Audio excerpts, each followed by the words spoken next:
Հայաստանի Հանրապետության դատական ակտերի հարկադիր կատարման ծառայությունում պաշտոն ստանալով երդվում եմ։ Արդարադատության նախարարության դատական ակտերի հարկադիր կատարման ծառայության աշխատանքային երկուշաբթին այսօր տոնական էր։ ԴԱՀԿ-ն հարկադիր կատարողի օրներ նշում։ Առավոտյան առաջին անգամ հարկադիր կատարողի պաշտոնում նշանակված 20 աշխատակից երդվում են հավատարիմ ծառայել հայրենիքին։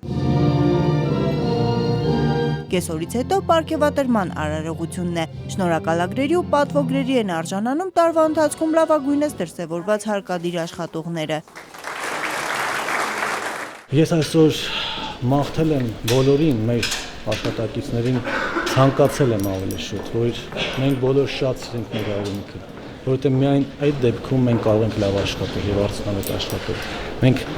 պարտավոր ենք սիրել մեր հայրենիքը, որովհետև մենք ուսադիր ենք կրում։ Հայաստանի Հանրապետության գլխավոր հարկադիր կատարող Միհրան Պողոսյանն ընդգծում է, վերջին տարիներին զգալի ձեռքբերումներ են ունեցել։ Ասում է, հատկապես կարևոր է տեղեկատվական տեխնոլոգիաների ներդրումը, որը հնարավորություն է տալիս աշխատել առցանց ռեժիմով։ Ունենք բավականին լուրջ հաջողություններ վերջին շրջանում, 5 տարի առաջ 2 միլիարդ տարեկան բռնագանձումը, այսօր համեմատական կարող ենք անցկացնել 20 միլիարդի հետ։ Դա իհարկե մեծ հաջողություն է, ավելին ասեմ, որ անձնակազմի ավելացում գրեթե չի եղել, այսինքն ընդամենը 20 հոգով մեր անձնակազմը ավելացել։ Սա իհարկե մեծ հաջողություն է, այս ամենը տեղի ունեցել միմիայն տեղեկատվական տեխնոլոգիաների ներդրման շնորհիվ։ Հոկտեմբերին Երևանում մեկնարկելու է հարկադիր կատարողների միջազգային համագումարը, իսկ հաջորդ օրվանից ԴԱՀԿ-ն անդամակցելու է միջազգային հարկադիր կատարողների միությանը։ Սյուզան Չիչակյան, Արթուր Հունանյան, ժամը լրատվական։